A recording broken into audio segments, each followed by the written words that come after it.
Join us for the very first IFL Live at London's Indigo at the O2, Sunday, August the 13th, with me, Coogan Cassius, and some very special guests.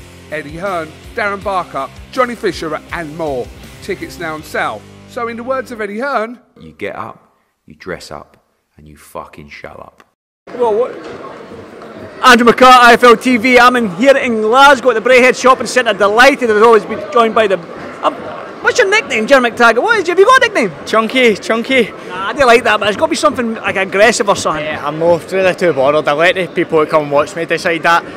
I'm not really too fussed about nicknames. I'm just in there to do a job, you get what I mean? Let other people decide my nickname. I'm going to call you the Honey Badger. If you don't know what a Honey Badger is, go on YouTube, look at a Honey Badger. They're wee bastards, right? And I like them. Just on your public workout, you've got a huge fight coming up on the 1st September on a huge card at the arena behind you. I mean, how excited are you? Oh mate, I'm buzzing, man. This is to Craig Eyre. I watched and trained with Ricky and Willie while I was growing up, and it's surreal for me to be fighting on their undercard. Obviously both of them fighting each other, which kind of makes it even a bit better, but this is amazing. This is the stage I want to be on, and I want to keep being on these stages, and it's just surreal for me, man. That's it. Well, listen, the amount of talent that's on this card, I mean, Scotland, nobody pays attention up here really, let's be honest. Nobody in the boxing world, especially here in the UK, it's always down south, which is obviously because that's where the money is and whatnot, but the talent we've got on show right now with yourself and Ricky and even Willie Limond coming back and showing, just coming back just to use the opportunity to fight on a big show. Talked about the talent though that you've witnessed. I mean, you go around the gyms, you spot everybody, I know, so talk about the Scottish talent. How good are we right now? I think we're a force to be reckoned with, man. I think there's the boys that are on this show, we can go down here and probably beat some of the top English boys down there anyway. And, you know, I think if we get that chance, you know, I think they would underestimate us because they'd be right up against it. You know, man, I heard Josh say the Romans built walls to keep us out, you get what I mean? We're tough as they come, man. So I feel to go down there and fight these good international boys and fight the top English boys, you know, I think we can do a job and can, you know, get decisions against them. You know, nobody takes notice of us, but there's talent up here, and, you know, we just need somebody to break us through and get through and let people know, listen, we're here and we're here to take over. What's the aim for you then, Joe? Well, obviously, a lot of young fighters coming through that are in maybe that 2, 3, 4-0, they're aiming for that Scottish title, the Celtic title. Is that sort of the goal for you right now? 100%, you know, I take it a fight at a time. I'll let my management deal with that. You know, I would never shy away for a fight for anybody.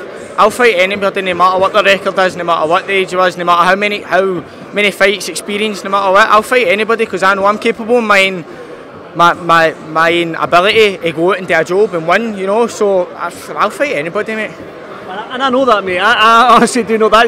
A lot of fighters do say, I'll fight anybody, but one thing I have learned about you, Jazz, you literally will fight anybody. You'd fight Anthony Joshua if you could, and that's the truth. But, I mean, you've got to be smart with your boxing career as well. It's a short career, it's a dangerous career. What is the main goal for you? Obviously, the immediate goal right now is that Celtic Scottish titles, but when it's all said and done, you're sitting there with your pipe in your mouth and your slippers on, what would you have liked to achieve?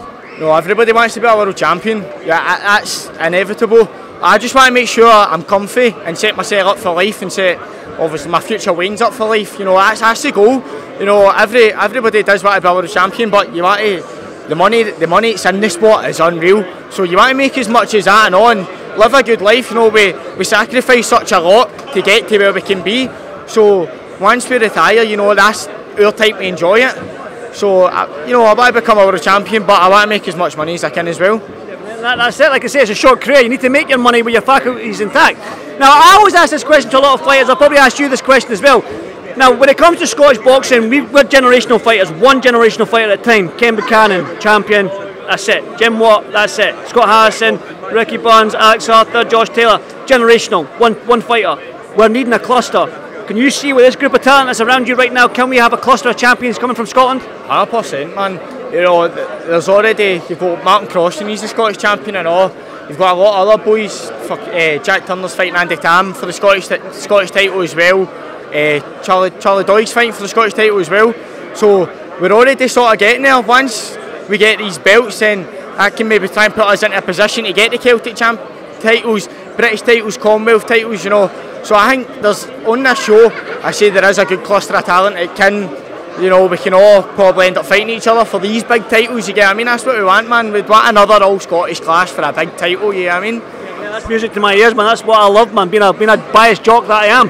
Now, Ger, what can I expect? I mean, I've witnessed you fight before, and albeit it was only an exhibition fight, but what I witnessed was, like I say, a little honey badger in there. If you don't know what a honey badger is, they fight lions. They're little tiny badgers that take on big lions, man. That's how crazy they are. And I witnessed a guy that loves to fight, but you know what? People think guys that just love to fight, they've no skill set, but you have a great skill set as well to go with the fact that you can fight. So what can we witness on the 1st of September? You know, I'll just be in there enjoying myself, relaxed, see what happens, you know. If I can get, so everybody wants a stoppage and knockout and all that, but let's be realistic, man. Like, I'm just in there, do a job, fucking see what happens, you get what I mean? It doesn't bother me, as long as I get the win, mate, I don't care. That's the right attitude, Ger. Go and enjoy your rest of your day, brother, man. I'll speak to you soon, mate. Right, see you later, man. Cheers. Join us for the very first IFL Live at London's Indigo at the O2, Sunday, August the 13th, with me, Coogan Cassius, and some very special guests, Eddie Hearn, Darren Barker, Johnny Fisher, and more. Tickets now on sale. So in the words of Eddie Hearn, You get up, you dress up, and you fucking show up.